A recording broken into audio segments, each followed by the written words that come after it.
My name is Travis Langley. I live alone, and I guess you could say I've been preparing for something like this most of my life. Not the end of the world, at least I didn't think that far ahead. But I always had a feeling that if something bad ever happened, it wouldn't be on the news until it was far too late. That's why I got into shortwave radio. Emergency bands, encrypted channels, chatter from the skies. If the government ever slipped up, that's where the truth would spill out. Not on CNN, not on your Twitter feed. The truth would bleed through static. I've been working odd jobs since I left the tech industry. Had a decent gig running drone surveys for real estate developers for a while, until the economy tanked and the housing market dried up. Doesn't matter. I had enough saved to keep my cabin and my equipment. The rest is just survival. Solar panels, water filtration, a wood stove, a generator if I'm desperate.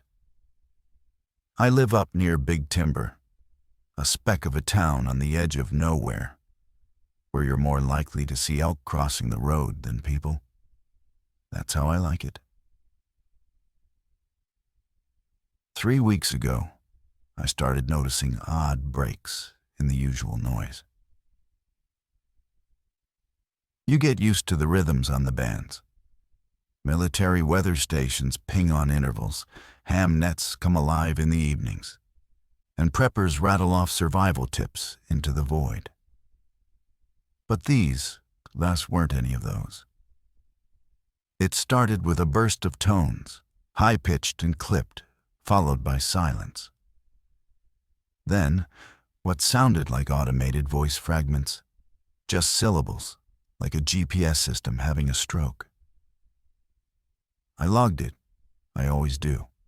Time, frequency, characteristics. But I chalked it up to corrupted packets or someone testing scrambled relay formats. 2 days later, it came back. Same tone burst. This time it was followed by a full phrase, warped through compression. Evil 1. Containment, yellow. Then nothing, static. Level 1, containment, Yellowstone. My skin went cold when I heard it.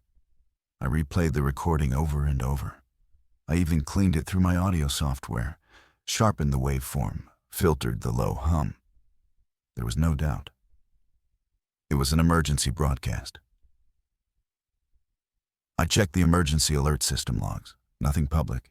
Checked NOAA, FEMA, even the NWS data feeds. Not a damn thing. But the next night, just after 2 a.m., I caught it again. And this time, it wasn't scrambled. This is an emergency broadcast. Level 1 eruption event protocol initiated for Zone Y. Secure perimeter. Initiate. It cut off. The weird part? That broadcast wasn't on any known EAS frequency. It was on a military encrypted band normally used for long-range subcommunications. That's when I knew something wasn't right. I didn't sleep that night. I kept scanning, looking for anything to corroborate what I heard. Around 4 a.m., I picked up what sounded like air traffic control relays, except they were referring to unusual no-fly orders around Bozeman and coordinating the rerouting of civilian clusters. The next morning, I drove into town. I needed to see if anyone else was acting strange. The grocery store was normal. No empty shelves, no panic. But when I went to buy propane, the cashier told me something strange. He said the delivery truck hadn't come in over a week, and when they called to check, the line had been disconnected. Same for their dairy supplier in Idaho. I asked around at the local bar that night. Old-timers, ranchers, and off-gridders like me. No one had heard anything. They laughed off. One guy told me I'd been reading too many end-of-the-world forums. But I saw it in their eyes. Some of them had noticed odd things too, just weren't ready to admit it. That night, the sky looked wrong. The sunset was too orange, bleeding into a murky purple that clung to the stars like smog. I told myself it was just wildfire haze from out west. I wanted to believe that. But then came the third broadcast. This one was garbled, clearly an emergency override, but parts were still clear. Area-wide mobilization, all Zone Y assets, venting detected. Ashfall model, advance warning reduced, deploy filters, red zone breach likely. I couldn't breathe. Yellowstone isn't just a volcano. It's the goddamn ticking time bomb under half the continent. If that thing blows, we're not talking about lava or fire. We're talking ash blanketing the sky, killing crops, grounding plains, choking entire regions. We're talking climate shifts, mass migration, months of blackened sun. But no one was talking about it. Not on the news, not in the emergency alerts on people's phones, not in town. It was like the government decided to handle this quietly, maybe to avoid panic, maybe to delay mass exodus. Either way, it meant one thing. We were on our own. I started prepping harder, dug out the respirators, reinforced the window seals, stockpiled more water. I even filled every bathtub and trash bin I had, in case the water went bad or cut out. 2 days ago, I picked up the last clear broadcast before everything went silent. Ash plume breach confirmed. Northern flow pattern. Zone Y evacuation compromised. This is not a drill. Repeat. Then nothing. The frequency went dead. It's been quiet since. Too quiet. And now the birds are gone. That's the thing no one talks about when nature breaks down. The silence. No chirping. No rustling. Just wind and static and dread. This morning the wind brought a strange smell. Not smoke, not sulfur. Just scorched earth. I think it's begun. I woke up to a sound I hadn't heard in days. The low, steady rumble of wind, except it wasn't wind.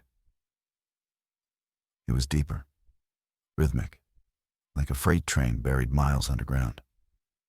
I thought maybe I was imagining it, but when I opened my window, it was there. A vibration in the air, subtle but real, and the animals knew it too. The woods behind my cabin were still. Not the normal stillness of early morning, but a suffocating quiet. No birds, no insects. Even the squirrels that usually chattered in the pines had vanished. Something was wrong beneath the ground. I walked out to the ridge that overlooked the valley, binoculars in hand. From that height, I can see east toward the highway and west all the way to the Absarokas. On a clear day, you can sometimes make out the steam vents near the park boundary. That morning, I saw something else. On the horizon, past the mountains, just barely visible, there was a plume.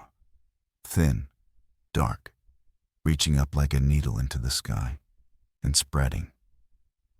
Ash. It wasn't thick yet, but it was rising. I checked my weather gear. Winds were shifting east. If that held, it'd carry the ash toward the Dakotas. But if it changed, it'd be here in a day. I ran back inside and booted up my radio gear again. Every band was dead. Even the civilian ham channels were silent. I tried calling out on open frequencies. Nothing. I tried emergency bands, NOAA relays, even maritime channels. All quiet. Except for one. At 9:42 a.m., I caught a signal on 27.120 MHz, normally a CB channel. Someone was talking fast, panicked, and the signal was weak. I grabbed a pen and started writing. National Guard convoy turned back at Livingston. Roads are clogged, interstates jammed both ways. No official evac order yet, but people are moving. Saw black trucks near the pass, no markings. The voice faded, then came back clearer. If you're hearing this, get west. Ash is coming in fast from the southeast. Some folks say a full vent opened up near Madison Junction. Not just geysers, lava. I tried to respond, keyed my mic and gave my call sign, location, and asked for a sitrep. No reply. I repeated the call 3 times, but whoever it was, they were gone. Still, it confirmed everything. Yellowstone had started to erupt. Maybe not the big one yet, but this wasn't just Old Faithful acting up. The magma chamber had cracked somewhere, maybe several spots, and the government was still keeping it quiet. I went into full lockdown prep mode, sealed the vents, duct taped the windows and door frames, filled every sealable container with water. My filters only last so long. Ash clogs them up fast. I put out plastic sheeting across the walls. It might not stop everything, but it'll help. I was lucky I'd stored in 95S and P100 respirators. Most folks laughed at that kind of prep. Not now. By noon, the sky was visibly darker. Not black, but brownish gray. The kind of dimness you get before a heavy snowstorm, except the air was dry. I climbed the ridge again and used my binoculars to check the valley. That faint plume was wider now, spreading low. It looked like a storm, but it wasn't moving right. And I wasn't the only one who saw it. Down on the old back road that winds through the foothills, I saw a line of cars, maybe 30, maybe more, all heading northwest, away from the park, away from Bozeman. Some had mattresses tied to the roofs. One had a livestock trailer. People weren't waiting for orders, they were running. I grabbed my emergency scanner again. For a while, I only picked up random bursts, half-words, odd codes, one that stuck with me. Threshold breached. Failure in venting protocol. Secondary chamber destabilizing. Fallback positions authorized. That's not how you talk about a geyser eruption. That's how you talk about a regional collapse. Later that evening, I finally got a clean signal. A woman's voice, clear, calm, but strained. She didn't identify herself, but she sounded like someone trained. Military or FEMA, maybe. To any receiving parties, ashfall confirmed across Montana Route 89 and I-90 corridor. Do not approach the park perimeter. Volcanic gas concentrations are rising. Repeat. Gas concentrations rising. If you are in the potential fallout zone, shelter in place. Use P100 rated filtration or improvise wet cloth masks. Do not inhale ash. This message will repeat on the hour, every hour, until power loss. May God help us all. Then static. I checked timestamp, 7 p.m. I waited for the repeat at 8 p.m. Nothing. It never came back. That night was the longest of my life. I could hear distant sounds, dull, low-frequency thumps, like thunder but without the crackle, more like something tearing underground. And once, just after 3 a.m., I swear I felt the ground move. Not a jolt, a slow, heavy sway, like the earth shifted on its breath. I didn't sleep. By morning, the sky was orange-brown. The air smelled like rust and smoke. I turned on my outside camera feeds. Ash was falling, sparse but visible, like dirty snow. It had begun. I watched the world turn gray from my front porch. The first real ash fall started mid-morning. At first, it looked like a dust storm, faint whirls in the wind. But as it thickened, I saw the flakes, tiny specks of volcanic glass and pulverized stone. I stepped outside just long enough to collect a sample on a white plate, light gray, gritty, the kind that gets into your lungs and stays there. I sealed the house up tighter after that.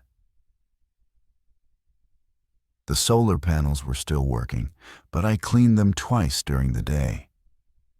Ash dulls the surface fast, and even a thin coating cuts power output in half. My batteries were almost full, thankfully. I could ration for a while. By noon, visibility had dropped to about a mile. The ridge beyond the cabin looked like a faded backdrop, the forest slowly vanishing into haze. I tuned the radio every hour. No repeat broadcasts. The woman's voice never came back. Instead, I caught something new. At 2:13 p.m., a man's voice came on frequency 27.120 again. Weak and distant, barely understandable. Bridge is out. Billings is gone. They're saying it. Ash cloud collapse. No air support. No more flights. FEMA Center in Spokane offline. Gone. That word echoed in my head for hours. Billings is one of the largest cities in Montana. If it was gone, buried, whatever happened there. It meant this wasn't a small eruption. It meant Yellowstone's outer faults were cracking open. The kind of activity they called low probability in those old geological reports. The kind they buried behind polite language and data charts. I started recording everything. Journal entries, air quality readings, seismic data from my small in-cabin sensors. I wanted a record, not just for myself, but in case someone else ever found this place. If we survived, we'd need witnesses. And if we didn't, well. The air inside the cabin started to carry a dry bite. Despite all my sealing, fine ash still found its way through.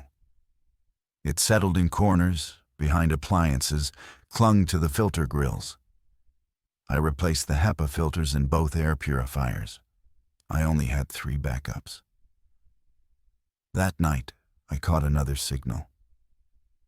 This time on 5.370 MNs, an emergency ham band. The voice was clearer, and I recognized it. Ellie, if you're out there, this is Jace from up near the crossing. I made it to Pine Hollow. Ash is heavy. Roads are dead. I've got fuel and a backup generator. You're welcome to hole up here if you can get through. Try the ridge trail west. Signal's weak, but it's holding. Be safe. Jace. A neighbor, relatively speaking, lives about 20 miles west through the hills, past the ravine. We'd talked gear, guns, and weather during the summers. He always said we'd outlive the city folks. Maybe he was right. I sat there for a long time, staring at the speaker. Could I make it to Pine Hollow? On foot, maybe. If the ash didn't get too heavy. If the wind didn't change. If I didn't run into something worse on the way. But there was a risk in staying, too. By morning, the ash was over an inch thick outside. My trail camera picked up elk moving through just before dawn, covered in dust, stumbling, moving west. They were migrating. Fast. Animals always know first. I made my choice. Packed a bug-out bag with water, filters, a fire starter kit, MREs, 2 full mags for the Glock, and a double barrel for larger threats. I wore goggles, gloves, and sealed clothes, everything layered and taped. I left a note on the table, just in case. A name, a time, and the trail I planned to take. And I stepped into the gray. The forest had changed. Not just from the ash, but from the silence. No birds, no rustling leaves. Just the crunch of grit under my boots. The trees looked ghostly, pale from the fallout. Visibility was about 50 feet. I used a compass to keep bearing west. Twice, I had to stop and rest. Ash weighs down everything. Your clothes, your lungs. It was like walking through sand under a dying sky. I found the first body around noon. A man, maybe 30, face down near a stream bed covered in dust. No ID, just a backpack half-zipped and an inhaler clutched in his hand. He tried to outrun it. Asthma, maybe, or just bad luck. I buried him. It took time and energy I could have used for travel, but I couldn't leave him. Not like that. The trail climbed after that, steeper, rockier. I was pushing into the higher foothills near the ridge that overlooked Pine Hollow. That's when I saw the flash. To the east. Bright, white, then red. Followed by a faint vibration, like thunder delayed by distance. And then the sky got darker. It wasn't just ash. It was the plume. A new one. Thicker, closer. This wasn't venting steam or gas. It was an eruption. A real one. I moved faster. By nightfall, I saw the first lights. Dim, flickering. A cabin in the hollow. Jace had left a lamp burning behind blackout curtains. I reached the porch and knocked once. He opened the door fast, mask on, shotgun in hand. Then he saw me and pulled me inside. "You made it," he said, muffled behind the filter. I nodded. Then everything started shaking. It was subtle at first, a low, grumbling quake. But it built. Glasses rattled. A picture fell. Outside, the ground shifted again, just like before, but stronger. We didn't speak, just sat on the floor in the safest part of the cabin. And waited. The quake lasted 32 seconds. That doesn't sound long, but when the ground moves under you, really moves, it feels like time stretches. You feel it in your spine, your knees, your teeth, like the world itself is trying to shrug you off. When it finally stopped, Jace and I stayed on the floor another 5 minutes, waiting, listening. The silence after a quake is its own kind of noise. Everything feels like it might happen again. Eventually, Jace stood up and checked the windows. The ash outside was blowing sideways, fast. The trees beyond the cabin looked warped in the haze, like underwater shadows. "You felt how deep that was?" he asked. I nodded. Not surface. Felt like it came from miles down. He went quiet. Then he said something I didn't expect. I think the caldera is starting to collapse. I stared at him. You sure? No, he said. But I've read enough papers. If magma chambers drain fast enough during an eruption, the ground above collapses. That's what happened with Tambora, with Crater Lake. Could happen here too. If the caldera collapsed, it would trigger the most devastating phase of an eruption. A true VEI 7 or 8 event. A super eruption. The kind that leaves behind new topography, blocks out the sun, kills harvests, and rewrites history.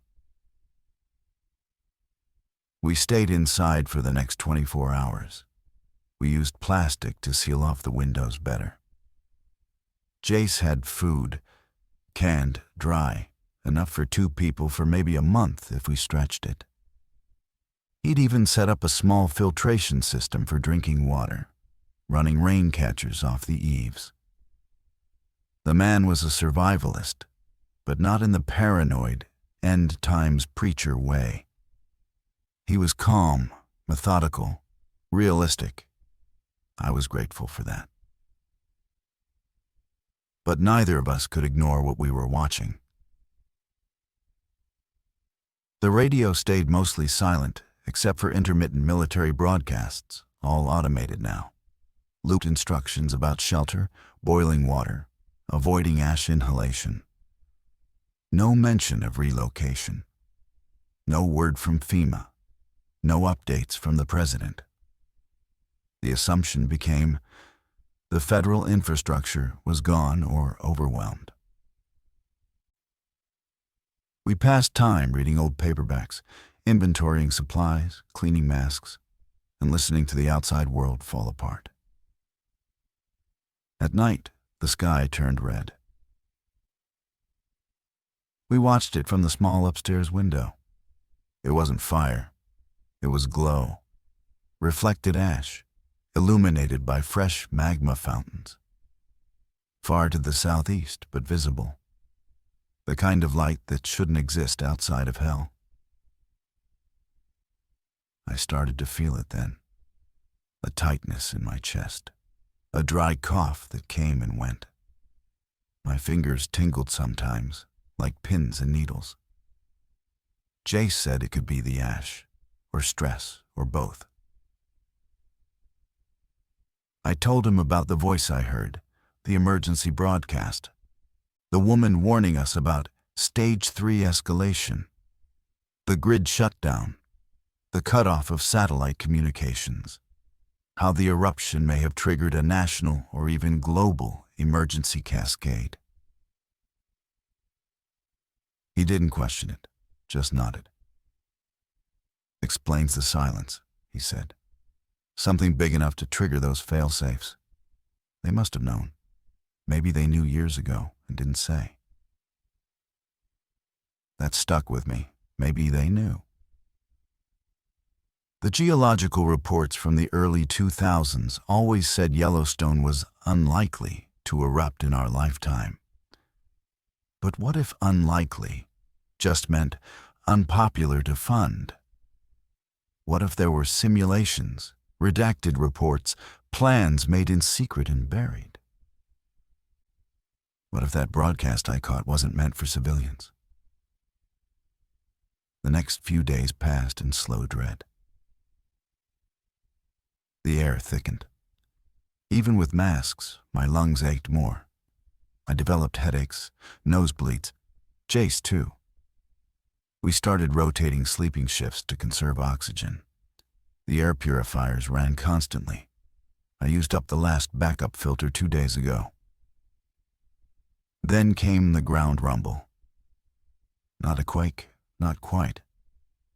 It was a vibration, a pulsing, low-frequency throb in the earth, like the hum of machinery, but organic, distant, rhythmic. We couldn't explain it. It lasted 10 minutes, then faded. We checked the seismic sensor Jace had rigged. Nothing conclusive, just strange harmonics. Low-frequency waves not typical of tectonic motion. They called these volcanic tremor signatures once, he said. Could be gas movement, magma flow, or... He trailed off. Or what? I asked. He looked at me, eyes hollow behind his mask. Or the beginning of collapse. We didn't sleep that night. The next morning, the forest was gone. Not burned, not flattened, just buried. Everything beyond the ridge was a monochrome landscape. The ash had piled so high it swallowed tree trunks. Hills looked like dunes. The wind carved gullies and drifts. It wasn't nature anymore. It was after. Then the sound came. A crack, like thunder, but deeper. It echoed through the basin. A second one followed minutes later. Then a long, sustained roar, too constant to be a landslide. It came from the east. We climbed the attic to get a better view. Over the far ridgeline, we saw a column. Not steam, not ash.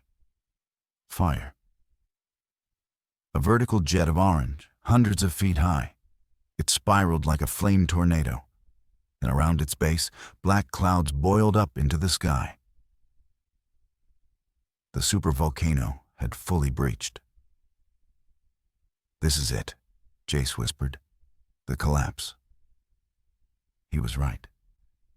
Minutes later, we felt the shock wave. The cabin shook. A glass pane cracked. We ducked, covered our ears. The pressure change felt like standing inside a speaker. Then the radio came alive. A garbled voice breaking through static. Repeat, final warning. Northern exclusion zone has expanded. Ashfall expected across all lower 48.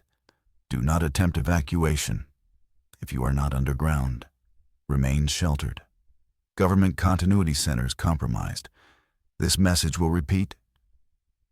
Then it cut off. No repeat. No loop. Jace looked at me and said, "They're done talking." We spent the next 3 hours reinforcing the cabin walls. We duct taped every seam, every gap, blocked the fireplace, turned off all non-essential systems to conserve power. Then we descended to the root cellar. It wasn't much. 10 feet underground, dirt floor, one cot, some emergency rations, and a single battery light. But it was the best chance we had. As we settled in, I made one last radio transmission on all bands. "This is Ellie, Northwest Montana. Pine Hollow Ridge. We are alive. Shelter is intact. If anyone's out there, if you're hearing this, you are not alone. Repeat, you are not alone." Then I closed the hatch. It's strange how quiet the end of the world can be. Down in the root cellar, the only sounds were our breathing, the occasional creak of wood above, and the low hum of the emergency radio. Outside, the planet was changing. But in that hole in the ground, time seemed frozen. We stayed there for 4 days straight. Jace rationed food and water. The light was kept on only for short periods to conserve battery. We used a chemical toilet. We didn't talk much. There wasn't much to say. I thought a lot about that last transmission. Government continuity centers compromised. If the continuity centers were gone, it meant the doomsday bunkers buried under mountains, places like Mount Weather, Raven Rock, and NORAD, had either fallen or been abandoned. That wasn't just a regional collapse. That was full national breakdown. And the ash kept falling. We knew because even in the cellar, we heard it. A soft hiss overhead, like static or sand blowing across glass, constant, endless. On the 5th day, we decided to surface. Slowly, cautiously.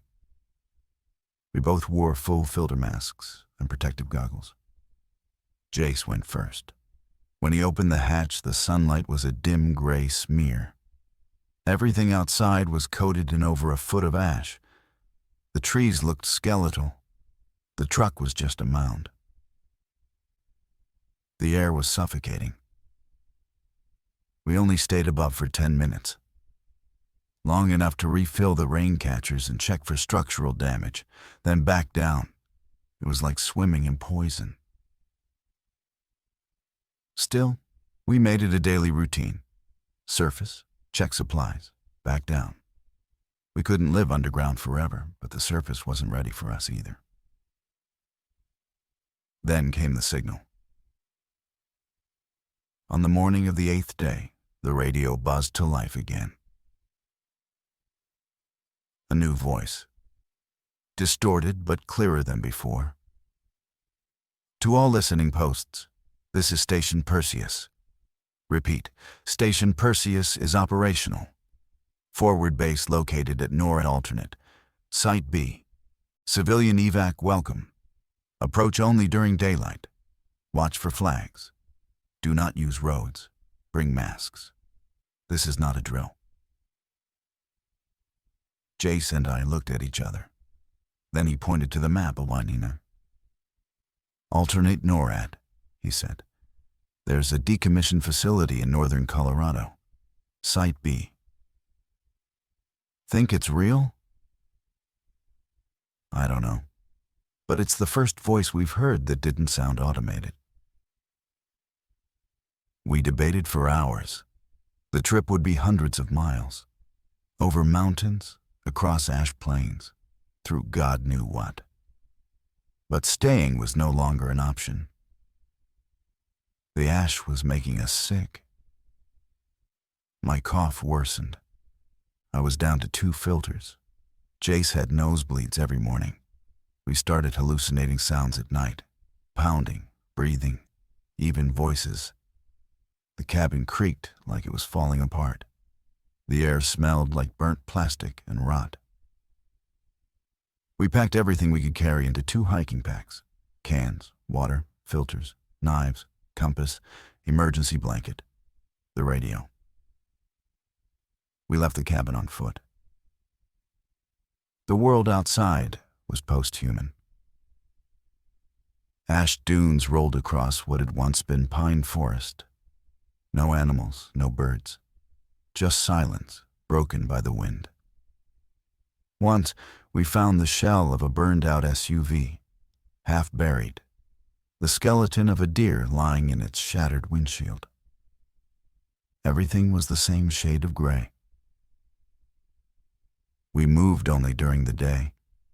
The nights were too cold now, colder than they should have been. The sun barely pierced the haze. It felt like winter without snow. On the 3rd day of travel, we saw the plane.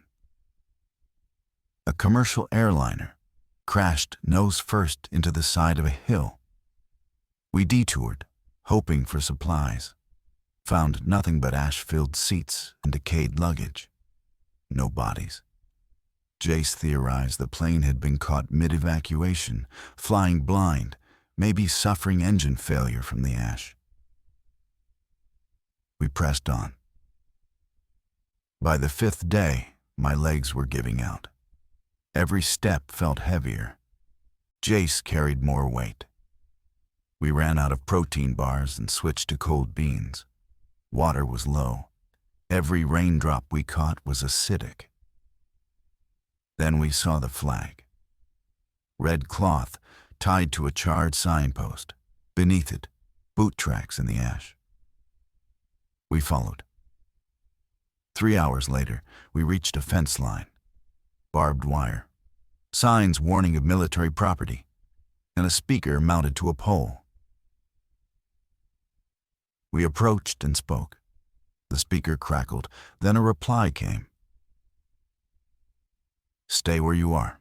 Remain masked. Rescue inbound. 2 people emerged 10 minutes later, both in full hazmat suits. One carried a Geiger counter. They checked us, scanned us, asked questions we could barely understand through the gear. Then they opened a gate. We were led through a tunnel, down into concrete halls. The lights buzzed. The air was filtered. We were safe. For now. It's been 6 days since they brought us in. I'm writing this from inside what was once a military communications room. There are maps, radios, people, about 30 of us. Perseus isn't a myth. It's real. A backup to the backup. A site meant for overflow if NORAD proper fell. Most of the world is dark, they tell us. Satellites are limited. Major cities are abandoned. The eastern seaboard is covered in ash. Grain belts are gone. Rivers are poisoned. But we're alive. And more are coming. Every day, someone new shows up at the gates. No one knows what comes next, not really. There's talk of nuclear winter, of famine, of 10 years without summer. But there's also hope. Perseus has seeds, generators, engineers. Maybe we rebuild, maybe not. But at least now I know this. When the warning came, I listened. When the rest of the world turned the radio off, I kept it on. And maybe, just maybe, that's why I'm still here. This is Ellie. I'm alive. If you're out there, if you can hear this, you are not alone.